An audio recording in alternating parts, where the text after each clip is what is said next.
porque todos nosotros debemos compararse ante el tribunal de Cristo, para que cada uno sea recompensado por sus hechos estando en el cuerpo, de acuerdo con lo que hizo, sea bueno o sea malo. Lo que vamos a comparecer, hablando de creyentes, son los que van a estar en el tribunal de Cristo. Aquí es esa. ¿Para qué? Para ser galardonados. Vamos a recibir un galardón, por lo que dice el texto aquí. Pero vamos a orar. Padre, te damos gracias a la oportunidad que nos da nuevamente de seguir aprendiendo de tu palabra, cómo crecer espiritualmente hablando, y que nos lleves a anhelar eso desde el más joven hasta el más viejo, para que anhelemos con todas nuestras corazón y nuestra mente y nuestras fuerzas la santidad como prioridad en nuestra vida, como lo hemos estado estudiando, y que nos ayudes a ser hombres y mujeres de oración, que su prioridad esté enfocada arriba en las cosas eternas, y que todo, absolutamente todo lo que vivamos lo miremos con los ojos, con una mirada eterna, con una mirada bíblica, para que pues a través de ver las cosas en una perspectiva eterna, pues cambie la percepción y podamos pues entender qué es lo que tú quieres y el porqué de las cosas que nos ocurren día con día. Gracias por darnos la oportunidad de estar reunidos en tu nombre. Ponemos en tus manos este estudio como cada día, y que tú nos guíes y nos sigas instruyendo para la gloria de tu nombre como servidores, y que nuestra principal belleza sea la interna, como dice Pedro, de un espíritu afable, alguien que es alegre, que alguien que es agradable, alguien que es de buen trato, pese a cualquier circunstancia, y que pues cualquiera quiere estar o hablar con esa persona. Que así seamos cada uno de nosotros, para que se muestre tu gloria a todos los que podamos encontrar en nuestro caminar cristiano, tanto cristianos como incrédulos. Te pedimos todo esto en Cristo nuestro Señor. Amén. Ok, ahí vemos entonces que vamos a recibir un galardón. Y ahí dice que cada uno reciba según el bien o mal que hubiera hecho por medio del cuerpo. Aunque nuestra traducción de la Biblia utiliza las palabras bien o apenas, quedaría mejor traducirla como útil o inútil. Ahí donde dice según el bien o el mal. Y vamos a ver un poquito más claro esto. Primera de Corintios capítulo 3, versículo 11 y 15. Primera de Corintios 3, 11 y 15. Para entender más esta cita que les acabo de dar. Muy bien. Primera de Corintios 3, 11, 15. Dice, porque nadie puede poner otro fundamento que el que está puesto, el cual es Jesucristo. Y si sobre este fundamento alguno edificare oro, plata, piedras preciosas, madera, heno, hojarasca, la obra de cada uno se hará manifiesta, porque el día la declarará, pues por el fuego será revelada. Y la obra de cada uno, cual sea, el fuego la probará. Si permaneciere la obra de alguno que sobre edificó, recibirá recompensa. Si la obra de alguno se quemare, él sufrirá pérdida. Si bien él mismo será salvo, aunque así como por fuego. Bueno, fíjense, aquí cuando dice madera, heno o paja, que es hojarasca, no parece referirse a pecado aquí. Esas cosas son las cosas inútiles que haces, que tienen pocas consecuencias eternas, o sea, porque haces muchas cosas a lo largo del día, pero muchas cosas tienen consecuencias, pero acá abajo en la tierra. Tiene resultados aquí abajo en la tierra, pero pues no te sirven absolutamente de nada en cuanto a lo eterno. Por eso se acuerdan cuando Jesús dice, busca primero, no hagas tesoros en la tierra, sino hacer tesoros en el reino de los cielos. Porque pueden ser muchas cosas acá abajo que no van a tener, pues no hiciste tesoros en el reino de los cielos. Por eso es que son inútiles, tienen poca consecuencia eterna. No es que sean malas en sí mismas, sino que son inútiles. Y todas estas cosas neutras se van a quemar, según el texto. Lo que resta serán solo las actitudes y acciones que eran totalmente para Cristo, porque para entender un poquito más esto, tú puedes hacer mucho activismo en la iglesia, ¿no? Y mucho, y te desvelas y todo el día en la iglesia, lo que tú quieras, en el servicio que tú tengas. Pero como no lo hiciste con la motivación correcta, por amor a Cristo, pues eso se convirtió en paja, en madera y en heno. O sea, tú te cansaste y no valió para nada para Dios. ¿Por qué? Porque tu motivación era completamente incorrecta o lo hiciste con un corazón pecaminoso. Por eso es que no sirven. Todo lo que resta, lo que realmente le importa a Dios son tu actitud, que va unada a la acción, pero que es totalmente para Cristo. Entonces ahí es donde vas a recibir el galardón. Por eso siempre hay que examinar nuestras motivaciones. Lo externo tiene que provenir de un amor hacia Dios y hacia la iglesia genuino. Las cosas positivas pues serán recompensadas. Por ejemplo, ya que es decir verdad, debemos ser muy tardíos a que intentemos juzgar las obras de los otros, porque a veces llegamos a hacer eso y estamos juzgando las obras de los demás. Pero no es nuestro trabajo, sino es el de Él. Y que Él también va a recibir su propia recompensa, así o sea porque hizo o no hizo, no sé. Por lo tanto, dice 1 Corintios 4:5. Ahí léamelo, Arodi, si ya estás ahí, por favor. 1 Corintios 4:5, si está tu mamá, ahí léamelo como van. 1 Corintios 4:5. Que no nos predicamos a nosotros mismos, sino a Jesucristo como Señor, y a nosotros como vuestros siervos por amor de Jesús. Ok, fíjense. Nosotros hacemos nuestras obras, ¿verdad? Hacemos nuestras obras y tratamos de sembrar eterno. Por ejemplo, estudiar la Escritura para parecerte más a Cristo. Esa es una obra que va a tener repercusiones eternas, porque empiezas a vivirlo desde aquí. Oración, por ejemplo, también es otra obra. Son las obras que Dios preparó de antemano para que anduvieras en ellas. O sea, no son ni tuyas, simplemente tú las estás viviendo y personas en las que tienes que estar. Y hay otros creyentes que puede que no estén en eso. Pero si tú te enfocas en ti, pues si Él no está haciendo su obra como tiene que, bueno, pues Él ya juzga, o sea, ya se la verá Él y Dios, ella y Dios en su momento.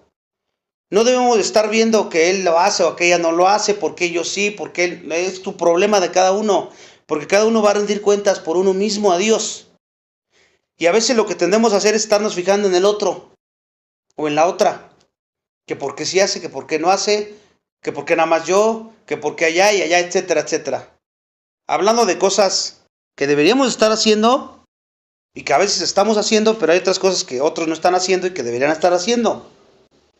Pero tenemos que fijarnos en nosotros mismos, en lo que yo estoy haciendo, en el trabajo que estoy haciendo, que estoy sembrando perlas preciosas, o sea, oro, cosas que son eternas, estoy sembrando para la eternidad, o estoy sembrando para la tierra, ¿no? Para lo de abajo.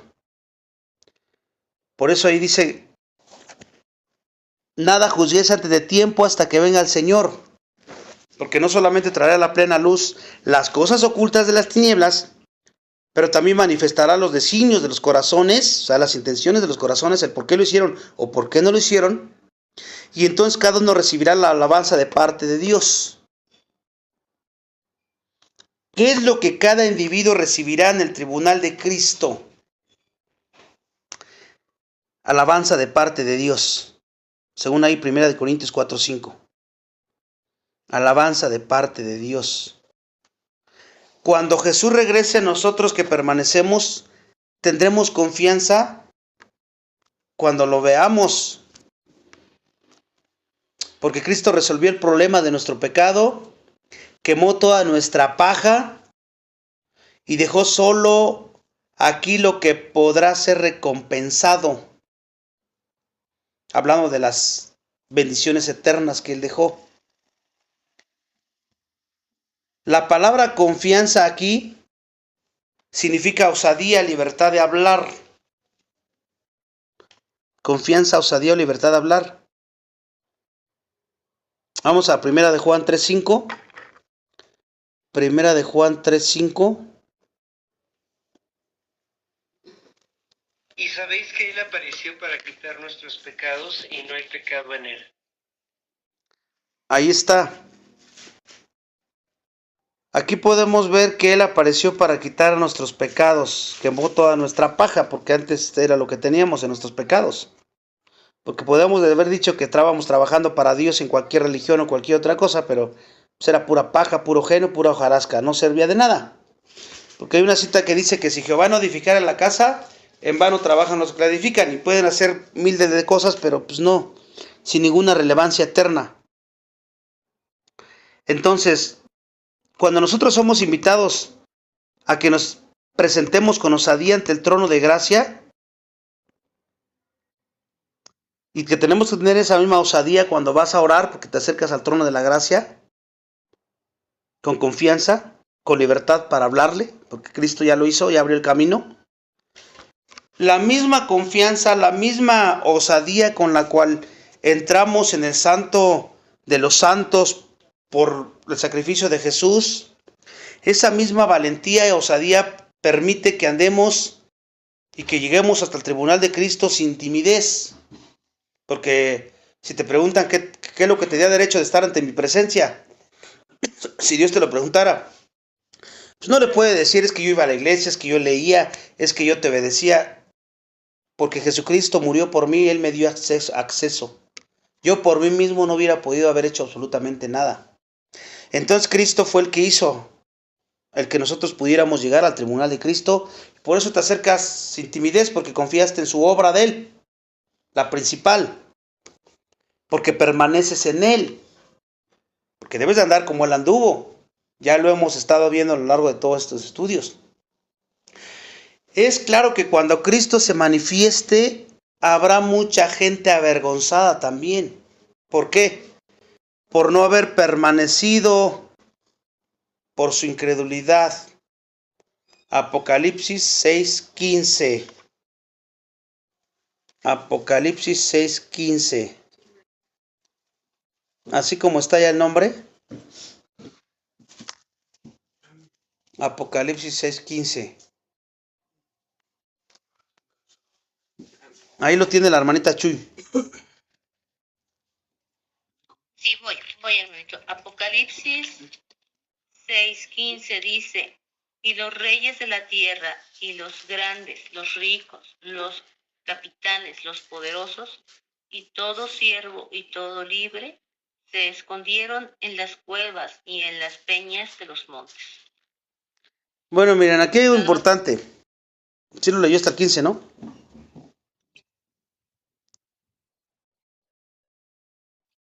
Bueno, sigue leyendo hasta el 16 también.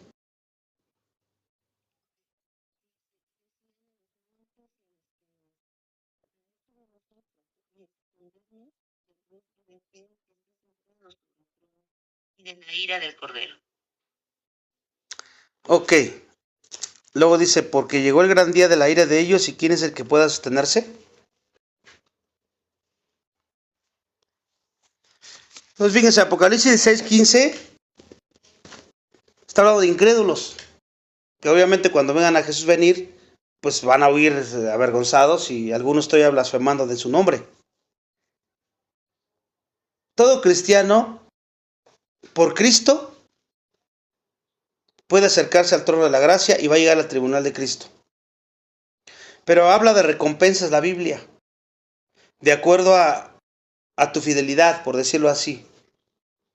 ¿Cómo guardaste la palabra?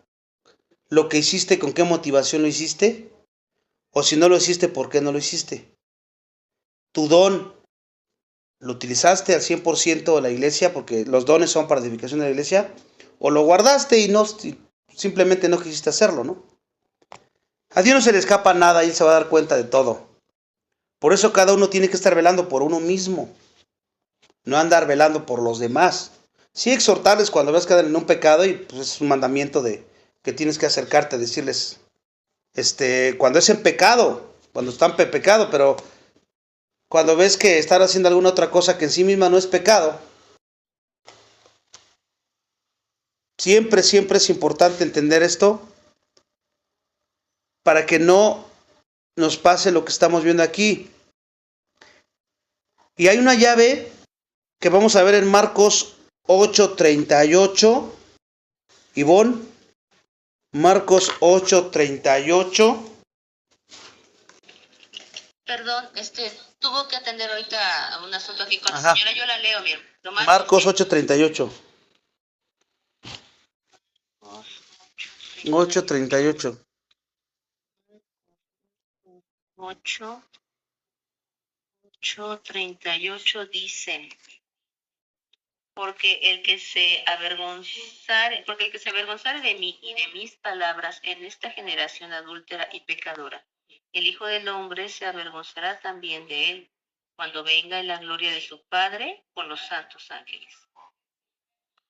Bueno, ahí la pregunta sería: ¿quién se avergonzará cuando Jesús vuelva? Porque usted está diciendo de a personas que se van a avergonzar.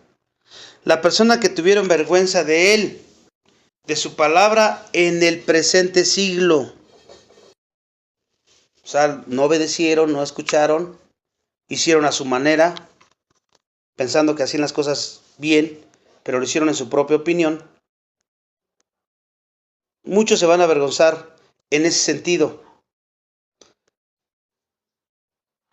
Los verdaderos creyentes que permanecieron en Cristo, estamos hablando de creyentes genuinos que anduvieron en el Espíritu y permanecieron mostrándolo en su vida, dando fruto, pues no van a quedar avergonzados. De hecho, van a ser encontrados exentos de culpa. Primera de Corintios 1:8. Primera de Corintios 1:8. El cual también os confirmará hasta el fin, para que seáis irreprensibles en el día de nuestro Señor Jesucristo. Ahí nos dice que seremos confirmados por Él hasta el fin, para que seamos irreprensibles el día de nuestro Señor Jesucristo. Es por Él, no por nosotros. Efesios 5:27. Arodi, por favor. Efesios 5:27. Dame un segundo. Ajá. A fin de presentársela a sí mismo una iglesia gloriosa, que no tuviese mancha ni arruga ni cosa semejante, sino que fuese santa y sin mancha. Aquí está la obra de nuestro Señor Jesucristo. Y qué maravilla, porque aquí estamos viendo pruebas de la fidelidad de Dios, pese a veces a nuestra infidelidad de nosotros. Y vamos a ver otra cita ahí mismo, Colosenses 1:22. Tu mamá, Rodi, por favor, mi hermanita Rosalía. Sí. Colosenses 1:22. En su cuerpo de carne, por medio de la muerte, para presentaros santos y sin mancha e irreprensibles delante de él. Otra vez vemos aquí la obra de Cristo. Primera de Tesalonicenses 3:13. Primera de Tesalonicenses 3:13. Ivonne. No es mía. Sí. ¿Y mamá o la que la lea? No, sí, así como van. Así como van. Es mía. Sí, está Primera de Tesalonicenses 3:13. Para que sean afirmados vuestros corazones, irreprensibles en santidad delante de nuestro Dios, de Dios nuestro Padre, en la venida de nuestro Señor Jesucristo con todos los santos. Bueno, aquí vemos una grandiosa esperanza. Y esta es garantizada por nuestra permanencia en Cristo, porque si permaneces Él, ¿por qué Él hizo que permanecieras? Obviamente podemos ser rebeldes, podemos apagar al Espíritu, podemos contristar al Espíritu. Bueno, pues ahí va a venir disciplina, si eres un creyente o una creyente genuina. Pero Él va a terminar la obra que comenzó a pesar de nosotros mismos. Es una esperanza maravillosa porque esta esperanza, aquí está el principal punto que Juan quería que observáramos. Nuestra esperanza se realiza en justicia. Esta esperanza es real, visible y genuina. Y se va a llevar a cabo a través de nuestra manera de vivir. Primera de Juan 2:29, así como van. Primera de Juan 2:29. Sí.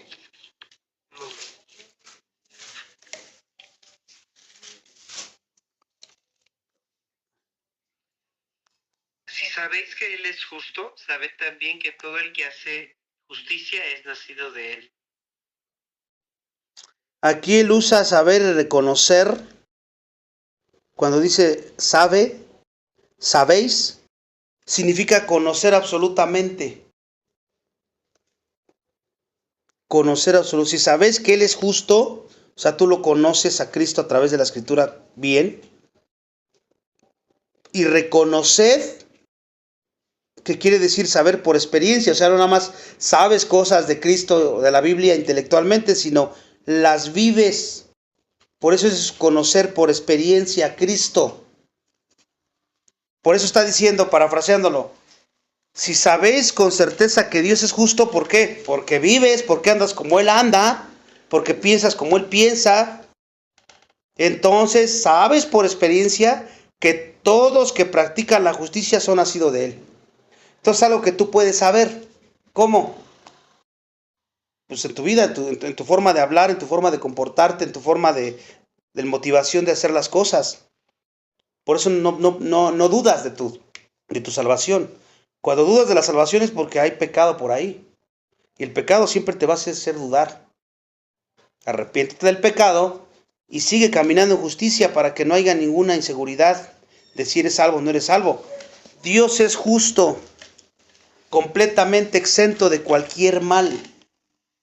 Porque Él siempre hace las cosas correctas y los juicios correctos. Entonces, si Él es así, sería de esperar que nosotros nos comportáramos de modo semejante, ¿no? De una forma justa y correcta. Si ustedes se dan cuenta, los niños tienden a ser como los padres, ¿no? Por regular. Hay excepciones, pero por regular tienden a ser como los padres, los hijos. Las personas que realmente tienen esta esperanza que estamos viendo aquí, no serán justas y inculpables. Serán justas ahora, desde el momento de la salvación, porque somos nacidos de Dios. Así, si nuestra esperanza fuera genuina, de estar con Él ante su presencia, ante el tribunal, pues esta esperanza tiene que ser concentrizada, pues, a través de tu vida de justicia, porque solamente así la vas a concentrizar, a través de tu vida que anda así, de justicia. Primera de Pedro 1:14 al 16, Chuy. Primera de Pedro 1:14, 15 y 16. Sí, voy. Primera de Pedro 1:14, 15 y 16. Pedro 1:14. Ok. 1:14, 15, 16 dice: como hijos obedientes, no os conforméis a los deseos que antes teníais estando en vuestra ignorancia, sino como aquel que os llamó es santo, sed también vosotros santos en toda vuestra manera de vivir, porque escrito está: sed santos, porque yo soy santo. Aquí está clarísimo, ¿no? Él dice que Cristo va a volver y tenemos que ser obedientes. Y no podemos actuar como hacíamos antes de que fuéramos creyentes, ¿verdad? En ningún aspecto. Dice que así como Él nos llamó es santo, también nosotros somos santos en toda nuestra manera de vivir. Entonces se puede reconocer un hijo de Dios, ¿verdad? A través de esto. Lo triste es que a veces no hay diferencia. en tu círculo. Dices, pues yo veo que habla igual, se porta igual, grita igual. O sea, de todas las formas es igual. Pero si lo vemos conforme a la Biblia, se puede reconocer un verdadero hijo de Dios porque se comporta como ¿quién? Como Jesús. Se comporta como Jesús. Y como Jesús le manda que se comporte a través de la Escritura. En cualquier circunstancia, porque siempre tendemos a buscar pretextos y excusas de por qué no lo haces. No, aquí no estamos viendo eso. En cualquier circunstancia que sea, tenemos que portarnos como Jesús se portó, porque Él dio el ejemplo, aún en las peores circunstancias, desde que estuvo en el desierto y obedeció a Dios hasta el fin, y cuando fue hasta la cruz y murió, obedeció.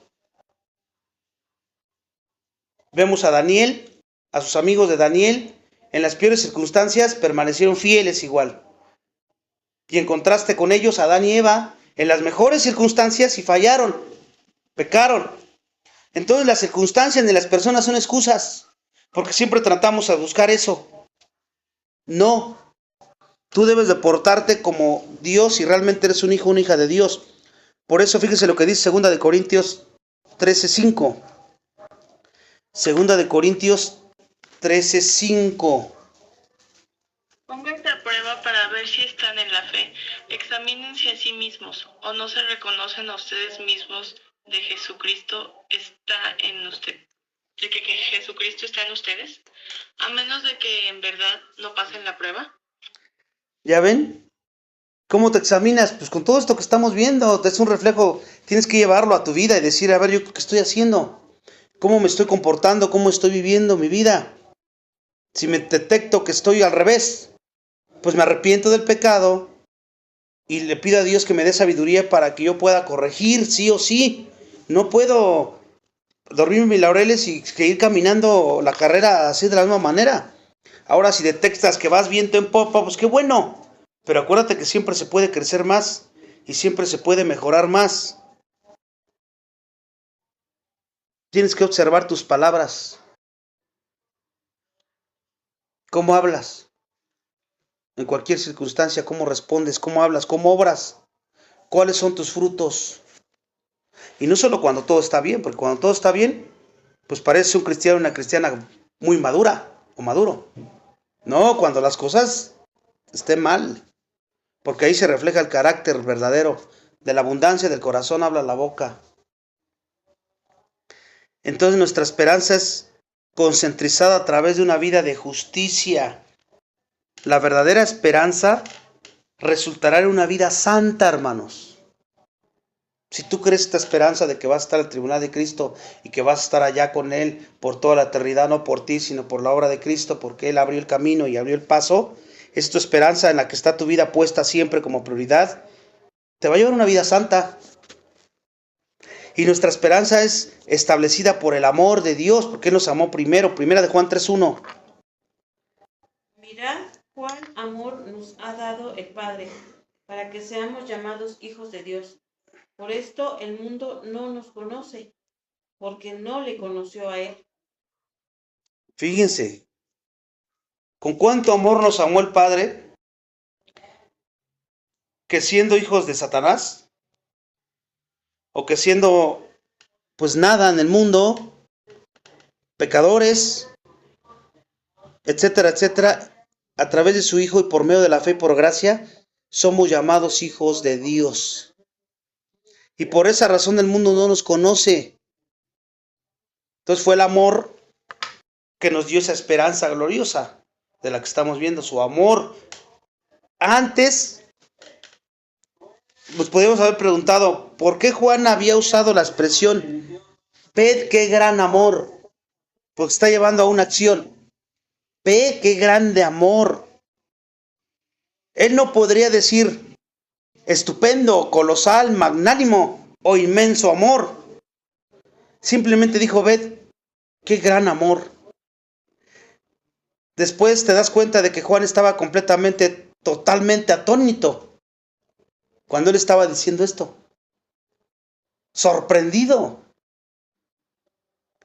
Tal vez estuviera diciendo para sí mismo, apenas puedo creer que Dios me amara al punto de hacerme su hijo, su hija. Sería mucho más de lo que merezco si fuera su esclavo. El último de sus esclavos, que me hubiera hecho su esclavo. Pero Él me hizo su hijo, su hija, coheredero de la gracia. O también podría haber dicho Juan, pues con que me hubiera llamado su compañero. Ya con eso me hubiera dado por bien servido. Su esclavo. O su amigo.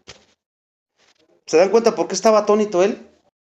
Pero ser llamado hijo de Dios, no existe mayor privilegio, mayor honor que ese. El concepto es grandioso, es demasiado grande, fuera de este mundo. Vamos a meditar un poquito en esa expresión porque dice, ved qué gran amor.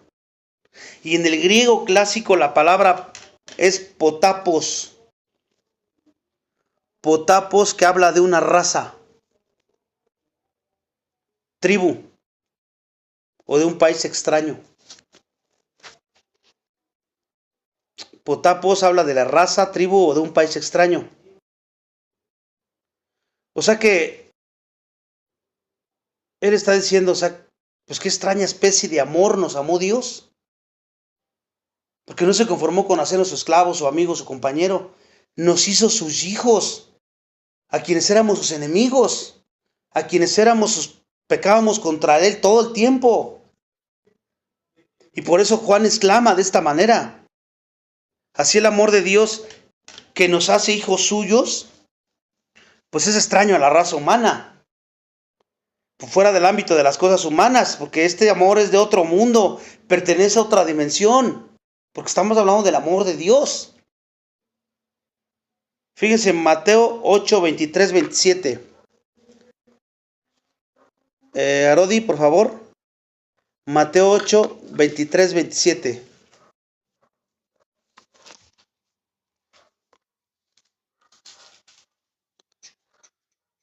Mateo 8, 23, 27.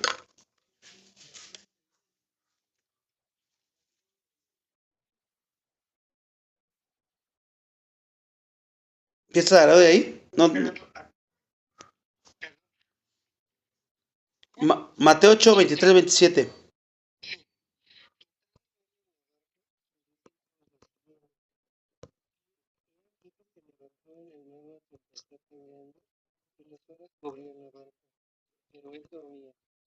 Vinieron sus discípulos y le despertaron diciendo, Señor, sálvanos que perecemos. Él les dijo, ¿por qué teméis, hombres de poca fe? Entonces levantándose, reprendió los vientos y el mar, y se hizo grande bonanza. Y los hombres se maravillaron diciendo, ¿qué hombre es este que aún los vientos y el mar le obedecen? Fíjense, el contexto ahí, Jesús pasó por un pequeño problema en tempestad en el mar mientras él estaba durmiendo. Cuando los discípulos lo despertaron y clamaron, sálvanos que perecemos, Jesús se levantó y ordenó al viento y al mar que parara. Nada más dijo, sosegad. Pero los hombres se maravillaron diciendo, ¿quién es este que hasta los vientos y el mar le obedecen? Esa es la misma expresión en el griego, como decir, ¿de dónde vino Jesús? O sea, ¿quién es este? Así como, qué grande amor es este, porque es de otra dimensión, es de otro mundo, de otra esfera. Es la misma expresión que dijeron ellos aquí. ¿De dónde viene Jesús? Porque de la tierra no es. ¿Qué especie de persona es esta diferente del mundo? Así es, ¿qué especie de amor es este? Que el mundo no lo puede conocer, porque sabemos que el amor ha sido derramado en los corazones, solamente lo conoce el creyente. Este amor ágape es el que estoy hablando aquí, por el cual tú no tienes otra cosa que dar a los demás, y si tienes alguna deuda con las personas es amarlos, te hagan lo que te hagan, te digan lo que te digan, porque ese es el amor que Dios te dio a ti, y que no pertenece al mundo.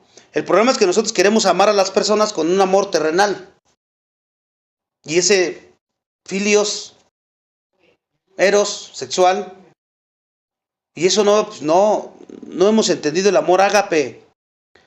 Esa expresión, por eso a Juan lo dejaba perplejo. Y luego vemos ahí en 2 de Pedro 3, 10, 11. ¿No va a leer Rosalía este? Segunda de Pedro 3, 10, 11. Sí. Pero el día del Señor vendrá como ladrón en la noche, en el cual los cielos pasarán con gran estruendo, y los elementos ardiendo serán deshechos, y la tierra y las obras que en ella hay serán quemadas. Puesto que todas estas cosas han de ser deshechas, ¿cómo no debéis vosotros andar en santa y piadosa manera de vivir? Fíjense, ahí nos llega una pregunta, recuerdo ese texto. ¿Qué especie de personas debemos vivir entonces? ¿Como las de terrenales? ¿Como las del mundo? Si ya vimos que somos hijos de quién, de un Dios que no pertenece aquí, que nos dio un amor que no pertenece aquí, y nosotros nos tenemos que comportar, a pesar de que estamos en este cuerpo terrenal que todavía está aquí abajo, pero nuestra naturaleza somos peregrinos y tenemos que comportarnos no como terrenales, sino como celestiales. Es lo que estamos llegando aquí. Si tú eres hijo, hija de Dios, y sabes cómo va a terminar todo, ahí lo acaban de leer, pues deberías ser una persona como Jesús fuera de este mundo. Tus prioridades fuera de este mundo. Tu comportamiento fuera del comportamiento de este mundo. ¿Qué es lo que nos enseña la Escritura? ¿Quieres quedarte conectado a lo que será consumido por fuego en tú? ¿Quieres quedarte conectado con lo que va a ser destruido? O sea, enfocado y en lo terrenal, como tus prioridades. Jesús era una persona fuera de este mundo. Y así debemos ser nosotros entonces, hermanos. Son cosas que son difíciles de digerir en nuestra mente finita. Pero son verdades, son reales. ¿Por qué te pesimismas en seguir viviendo como una persona de este mundo cuando ya no lo eres? En tu nueva naturaleza. Tus prioridades ya no son estas, tu conducta ya no es esta. Te lo vino a enseñar Dios, que vino de fuera de este mundo para mostrarte cómo tienes que comportarte como un ser celestial. Desde aquí, te vayas preparando para cuando estés con Él en su reino. Primera de Juan, ahí lo que estamos viendo, la palabra amor en Primera de Juan es ágape. Como ya les dije, ella también trae consigo la idea de fuera de este mundo, ese amor ágape. Porque el amor humano se orienta por un objeto, ¿verdad? El amor humano se orienta por un objeto, su belleza, algo que sea agradable a sus ojos. Eso es lo que él ama, por decirlo de esa manera, el amor humano, el terrenal. El amor humano es discriminatorio, hermanos, hermanas. ¿Por qué? Porque es conforme al objeto del mismo, ¿no? Si lo amas o no lo amas. Si es de tu agrado o no es de tu agrado. Si te trata como tú quieres, sí, si no, no. Pero el amor de Dios no tiene nada que ver con el objeto. El amor de Dios no tiene nada que ver con el objeto. Si te gusta o no te gusta. Si te trata bien o no te trata bien. Eso es lo que muchas veces no hemos entendido. El amor divino se basa en la naturaleza de Dios. Y esa tú ya la tienes. Fue nueva criatura, vive su vida. Por eso es una decisión. Un amor ágape. Nada tiene que ver con el objeto, sino se basa en la naturaleza de Dios. ¿Qué naturaleza eres? Hijo, hija de Dios. ¿Por qué amas? ¿Porque te trató bien? ¿Porque se lo merecía? ¿Porque te gustó? ¿Porque te agradó? No, porque tú eres un hijo, una hija de Dios y conoces este amor que el Espíritu Santo derramó. Y esta es una especie extraña de amor que está por encima de nuestras experiencias también. Está por encima de nuestras experiencias. Dios nos ama no porque hayamos traído algo a su agrado o porque hayamos merecido su amor, sino porque ¿qué es su naturaleza? Pues es amor. ¿Cuánto trabajo nos cuesta a nosotros entender eso? Que ya no somos carne. En el sentido de que ya no tienes que andar con los frutos de la carne, sino tu nueva naturaleza es esa. la naturaleza de Dios mismo. Él te dio de su propia vida y por lo tanto tienes que amar de esa manera. Esa es tu nueva naturaleza, amar, amar, amar. Somos amados, qué cosa tan sorprendente. Porque Él nos dio el amor y ahora el amor que nos da lo tenemos que rebotar. Si has entendido tu nueva identidad, tu nueva naturaleza. Y entonces el resultado es maravilloso. El resultado del maravilloso amor de Dios es que somos llamados hijos de Dios. Es una alegría inmensa que sepamos que Dios es nuestro Padre. A veces, ¿qué concepto tan chico tenemos de Dios que eso no nos causa gozo? O sea, Dios es nuestro Padre. Dios, el Dios eterno, no solo el gran Dios, allá en las distantes alturas que está allá lejos, sino también el Dios que está cerca todo el tiempo, está en mí, vive en mí y que me ama y que fue el creador de todo el universo, de todo lo que tú ves y aún lo que no ves. Puedo llegarme a Él como puedes ir a tu Padre humano, así te puedes acercar a Dios y saber que si tú pides pan, Él no te va a dar una piedra. Si tus papás no te hacen eso, porque te aman a su manera, ¿verdad? Pero pues continúas Dios, que somos sus hijos. Él prometió que somos coherederos de Jesucristo, su Hijo. Y todo lo que Él ha preparado para Cristo será también compartido para ti y para mí. ¿Se acuerdan de la parábola del hijo pródigo? Ilustra muy bien esta verdad. Después de que el hijo desperdicia toda su herencia, reconoce su pecado y vuelve hacia su casa, ¿el hijo fue tratado como un esclavo? Porque él dijo, pues al que sea regreso, que me trate como el peor de sus jornaleros, ¿no? ¿Pero acaso fue tratado como un esclavo? No. Fue tratado como ¿qué? Como un hijo muy querido. Dios nos hizo sus hijos, no sus esclavos. La relación con Él es la de un hijo con un padre amoroso. Y Juan dice en este contexto que Juan 15:24, vamos ahí. Juan 15:24, la hermanita Rosalía. Sí, aquí estoy. Uh-huh. Si yo no hubiese hecho entre ellos obras que ningún otro ha hecho, no tendrían pecado. Pero ahora han visto y han aborrecido a mí y a mi Padre. Aquí dice que no nos sorprendamos si el mundo nos odia, porque lo dio a Él primero.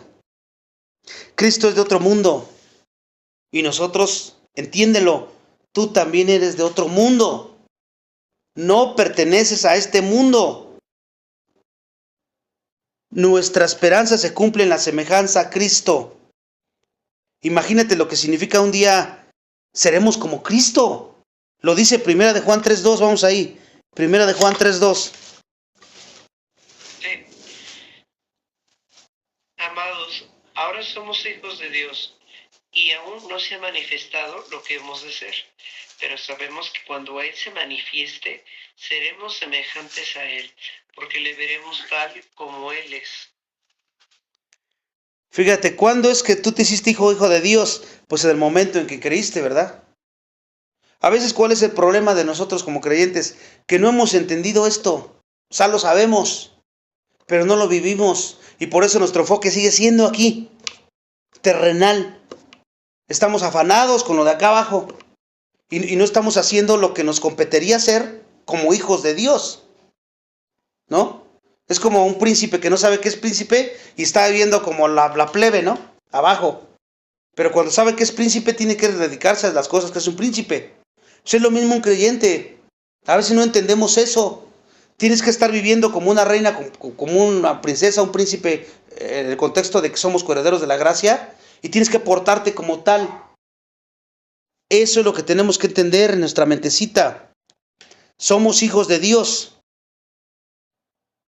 Naturalmente, en el momento, no fuiste coronado en ese momento, ¿eh?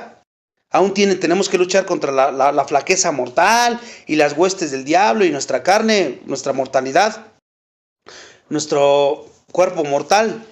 Pero no dejamos de ser hijos de Dios. No dejamos de ser hijos de Dios. es que Dios aún no termina de esculpirnos, por decirlo así. Aún está dando sus martillazos para que la forma por Él deseada quede pues hecha. Cierta vez, ahí en segunda de la última vez del versículo 2, espérenme que perdí la cita. Bueno, voy a decir, una vez Miguel declaró: en cada bloque de piedra yo veo un ángel a ser liberado. Dios mira a cada uno de nosotros y dice: hay algo allá y voy a liberarlo. Aquello que hoy es un proceso continuo de santificación será cumplido instantáneamente cuando Jesús vuelva.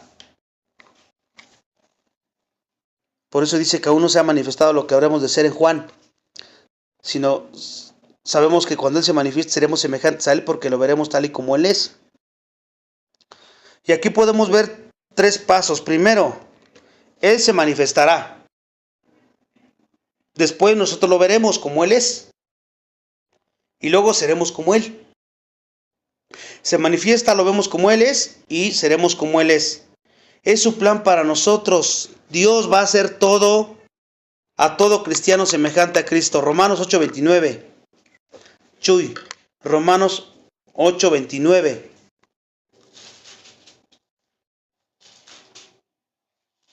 Ahí vemos esa promesa de la semejanza a Cristo. Dios va a cumplir su promesa ahí en Romanos 8:29.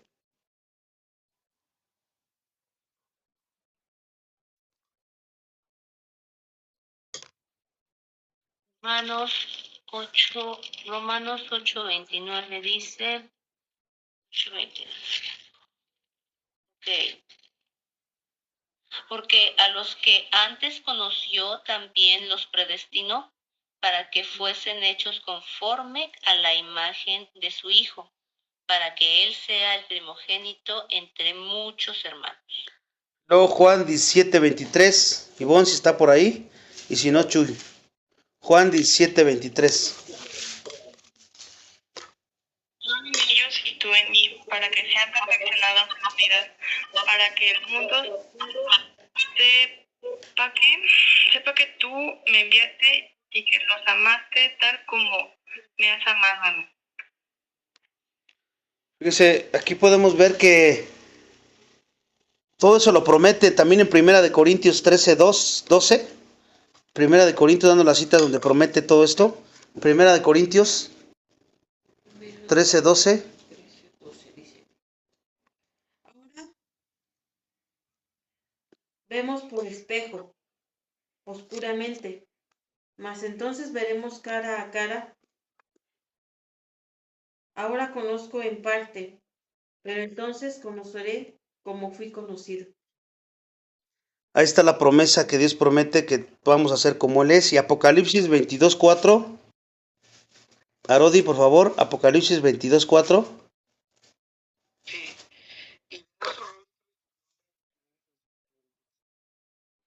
Ahí está la promesa. Veremos a Jesús cara a cara, hermanos.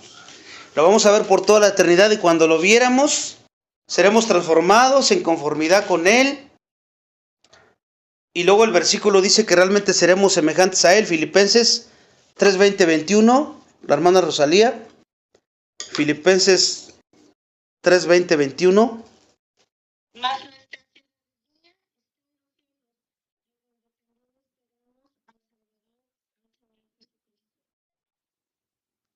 Entonces, hermanitos, hermanitas, somos de otro mundo. La Biblia lo dice. Pareciera que estamos viendo una película o estamos narrando algo sobrenatural, pero la Biblia dice que somos de otro mundo y el amor que nos ha dado es de otro mundo. Nuestra ciudadanía no está acá abajo. Dejemos de estar enfocados en las cosas. No estoy diciendo que no hagas lo que tengas que hacer, sino tus prioridades tienen que ser eternas. La oración, el servicio, el estudio de la Biblia, porque estás enfocado en tu identidad, en lo que realmente eres, y tienes que entenderlo. Las apariciones de nuestro Señor después de su resurrección nos muestran cómo sería su cuerpo glorificado, porque Él podría atravesar las paredes. Cuando apareció, podía aparecer y reaparecer como Él quería, y así más o menos será nuestro cuerpo. Podemos darnos cuenta de cómo seremos. Él comió con su cuerpo resucitado, lo cual puede decir que también nosotros podríamos comer. Podía ir instantáneamente a lugares, a las montañas, al mismo cielo, así como teletransportándose. Y así seremos nosotros, hermanos. Así seremos. Primera de Corintios 15, 42 y 43. Hermanita Rosalía. Sí. Así también es la resurrección de los muertos. Se siembra en corrupción, resucitará la incorrupción. Se siembra en deshonra, resucitará en gloria. Se siembra en debilidad, resucitará en poder. Fíjense, ya vimos que Jesús cuando resucita dice que seremos semejantes como Él es, y vemos algunas cosas que vamos a hacer que Él hizo, pero también aquí nos da más datos, porque dice que nuestros cuerpos glorificados serán incorruptibles, o sea, no van a envejecer, no van a decaer, no se deshacerán. Nuestros cuerpos serán gloriosos, trascendiendo a todo lo que podemos imaginar, y serán poderosos, dejando hacia atrás toda y cualquier debilidad que tuviste o que tengas en este momento en tu cuerpo. Y eso te debe de dar un gozo, una alegría, y esa es la fe que vence al mundo, sabiendo que vamos a nuestro hogar. Los cuerpos que un día Dios nos dará serán espirituales, es decir, gobernados por la vida espiritual, no animal. Ahorita somos un cuerpo animal. El tipo de cuerpo que Cristo tiene ahora, un día nosotros vamos a compartirlo con Él y lo vamos a tener como Él lo tiene. Entonces nuestra esperanza es caracterizada por la pureza también. Ya estamos cerrando. Primera de Juan 3:3. Arodi, Primera de Juan 3:3. Y todo aquel que tiene esta esperanza en él se purifica a sí mismo, así como Él es puro. ¿Cuál esperanza? Todo lo que les acabo de decir, hermanos. Si tú vives con tu prioridad en esta esperanza, en el enfoque eterno, de que no perteneces a este mundo, que tú eres de otro mundo, uno celestial y real, que aunque permanezcas en un cuerpo mortal para ajustarse todavía a vivir en este mundo, lo que nos quede de vida, pero en nuestra nueva naturaleza ya no pertenecemos aquí. Y Dios nos derramó un amor que es de otro mundo y que nunca lo hubiéramos conocido si Él no nos hubiera amado primero a nosotros. Y por lo tanto no hay excusa. Si tú realmente tuvieras esta esperanza y que sabes que un día serás como Cristo, eso debería modificar tu vida, hermana. Si realmente tienes esta esperanza y es tu prioridad y estás esperando el regreso de Cristo, debería modificar tu vida, tu manera de vivir, sí o sí. Porque si no, tu enfoque está completamente equivocado. Nuestra esperanza no es solo teológica, es ética. Tiene consecuencias en tu comportamiento, entonces. Tu esperanza debe tener consecuencias en tu comportamiento. Si tú realmente crees en la venida de Cristo, si realmente crees que Él galardonará a su iglesia, si crees del hecho que Él te va a llevar al trono de juicio para juzgar tus obras, entonces esta creencia va a determinar una gran diferencia en tu comportamiento. Porque si no, entonces no has entendido absolutamente nada de tu identidad, de quién eres ahora en Cristo Jesús. En los días del apóstol Juan, como en nuestros días, había personas que decían, somos cristianos. Pero un vistazo dentro de sus vidas, o sea, cómo se comportaban y cómo hablaban y cómo pensaban, no revelaba no había pureza en su vida, no había justicia, no había amor, no había obediencia. Y por eso Juan les decía que eran lobos vestidos de ovejas, falsos, creyentes. Entonces, ¿cuál es la prueba de que somos cristianos? No es solo que poseemos una esperanza, yo sí creo todo eso y aleluya. La prueba es que poseemos una esperanza, pero que está haciendo la diferencia en tu vida, en tu comportamiento. El conocimiento de que un día tú serás como Cristo debe motivarte a ser semejante a Cristo desde ahorita, en cada momento, en cada segundo, en cada día de tu vida. Somos criaturas que necesitamos ser motivadas, ¿verdad? Necesitamos ser motivados muchas de las veces, y ciertamente, pues este es el mayor motivo que Dios te da, por el cual debes de vivir en pureza. O sea, en su gracia no solamente da el mandamiento, te da motivaciones para que tú despiertes y digas, wow, tengo que seguir corriendo la carrera como Pablo. Dice MacArthur, cuando era chico jugaba fútbol. Todo el mundo tenía que hacer ejercicio al final del entrenamiento. Hacíamos, mientras el entrenador estuviera mirando, hacían ejercicio. Y cuando el entrenador se volteaba, nos recostábamos en el suelo. Si él miraba nuevamente en nuestra dirección, volvíamos otra vez a correr. La presencia de una autoridad modificaba nuestro comportamiento. Y a veces en el trabajo así pasa, ¿no? Cuando está el supervisor, ahí estás, como que estás trabajando. Y cuando se van, ya no haces nada, tú te haces tonto, te vas al baño y todo. Y aquí, como lo dice en este texto, bueno, en la historia que cuenta MacArthur, el pastor MacArthur, la autoridad modificaba el comportamiento. Esta es una motivación externa. Jesús no va a volver simplemente como figura autoritaria, hermanos. Porque tan solo su autoridad debería de modificar tu comportamiento. Sabiendo que Él es omnisciente, te está viendo todo el tiempo, lo que haces y lo que piensas y todo. Eres consciente de su presencia todo el tiempo. Eso es orar sin cesar. Pero aquí te da una motivación externa. Él volverá como Salvador amoroso que desea recompensarte y hacerte como Él es.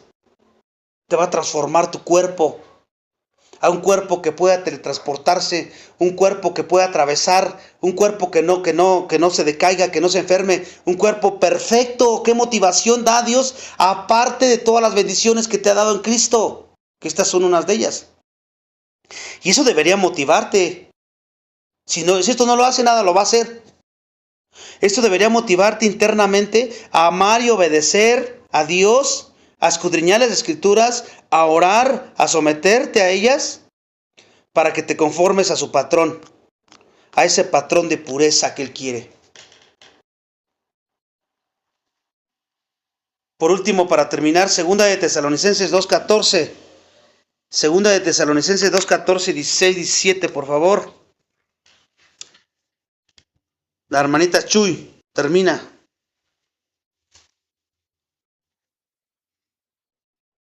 Segunda de Tesalonicenses. 2:16. No, 2:14, ¿verdad? 2:14, 16 y 17.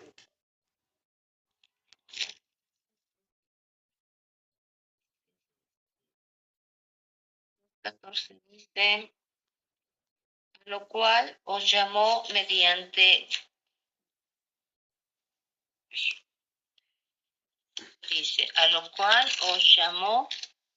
el Evangelio para alcanzar la gloria de nuestro Señor Jesucristo. Así que, hermanos, estad firmes y retened la doctrina que habéis aprendido, sea por palabra o por carta nuestra. Y el mismo Jesucristo, Señor nuestro y Dios nuestro Padre, el cual nos amó y nos dio consolación eterna y buena esperanza por gracia, conforte vuestros corazones y os confirme en toda buena palabra y obra. Aquí cerramos esta serie que vimos cómo crecer espiritualmente. Y quiero cerrar exhortándote a que continúes firme. Continúa firme en tu carrera, en tu vida cristiana. Habrá ocasiones en tu experiencia cristiana en que tendrás ganas de tirar la toalla, tendrás ganas de desistir, de parar, tendrás ganas de huir de la arena de la vida. Pero escucha, cuando eso acontezca, piensa en aquel grupo de creyentes que sufrían persecuciones o que sufren persecuciones, tribulaciones, a las que Pablo también escribió. Porque ese texto de 2 de Tesalonicenses 2:14 está hablándoles. Ellos habían sido llamados para alcanzar la gloria de nuestro Señor Jesucristo. Y Pablo les insta a que permanezcan firmes en la palabra de Dios, cueste lo que cueste, pase lo que pase. Pablo también les da una bendición y que me gustaría compartírtela, porque dice, y que nuestro Señor Jesucristo mismo y Dios nuestro Padre, que nos amó y nos dio consuelo eterno y buena esperanza por gracia, consuele tu corazón, consuele vuestros corazones y os afirme en toda buena obra y palabra buena. Agárrate de la esperanza. Confía en Dios. Que la palabra de Dios gobierne tu vida, gobierne tu corazón.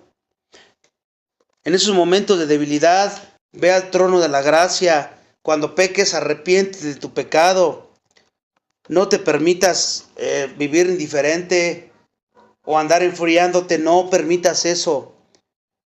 Entiende que ya no eres ciudadano de la tierra. Nosotros somos celestiales. El mundo ahorita nos ve así, dice Juan. Te ve como cualquier otro humano, pero un día se revelará lo que realmente somos. Y tenemos que aferrarnos a esa esperanza gloriosa, sabiendo que esto es algo real, algo verdadero. No es una historia, no es un cuento. Es algo que Dios nos ha dado a través de su Hijo Jesucristo. Solamente así podrás seguir corriendo, pese a lo que pase en tu vida. Esforzándote, agonizomai, lo que sea necesario enfocado en las cosas eternas. Si lo estás haciendo, síguelo haciendo. Síguete esforzando, esforzándote tú y exhortando a los demás cuando veas que no lo estén haciendo, en amor. Y si no lo estás haciendo, arrepiéntete de tu pecado y empieza a hacerlo. Porque nada de vuestro trabajo será en vano, dice la Escritura también. Dios no se queda con nada. Hay que seguir esforzándonos en el poder del Espíritu Santo, porque queremos que Él sea glorificado y que Él realmente las personas vean que Él es realmente quien dijo ser nuestro Salvador, y que lo ven en la palabra y de hecho en nuestra vida, empezando en nuestra casa y de ahí para afuera, hermanos. Oremos. Padre, te damos gracias por la oportunidad que nos das de terminar esta otra serie que nos confrontó mucho en cuanto a nuestra manera de pensar, de actuar y de vivir. Te pedimos perdón por nuestros pecados, que tú nos conoces, sabes perfectamente bien nuestras debilidades. Ayúdanos a andar en el Espíritu Santo, gobernados por tu palabra, anhelando la leche espiritual no adulterada, corriendo, esforzándonos, no en nuestras propias fuerzas, sino en el poder de tu Espíritu Santo, sabiendo que todo lo que hacemos ya está hecho, porque tú ya nos diste tu vida y ahora nada más tenemos que andar en las obras que son tuyas. Ayúdanos a ser diligentes en ello y que lleves a todos aquellos hermanos y hermanas que no lo estén haciendo, que tengan pretextos, que busquen pretextos para no estar haciendo lo que tengan que estar haciendo, orando, escudriñando tu palabra, obedeciendo tu palabra, sirviéndote con una motivación correcta. Tú conoces cada corazón. No los dejes que sigan así, sino que redargúyeles a los que se sientan inconformes, que se den cuenta que una vida cristiana así no es una vida que debe de ser un ejemplo claro o un testimonio para el mundo ni para nosotros como creyentes. Llévalos a anhelar cada vez más de ti, y así nosotros cada día más y más de tu palabra y sometimiento a ella. Somos débiles, tú nos conoces. Ayúdanos, Padre, ayúdanos, te necesitamos todo el tiempo para que sigamos creciendo cada día más a la imagen de tu Hijo Jesucristo, corrigiendo lo que tenemos que corregir en el poder de tu Espíritu, y si ya estamos haciendo algunas cosas bien, que sigamos esforzándonos para hacerlas en mayor excelencia cada día. Es en Cristo Jesús que oramos. Amén.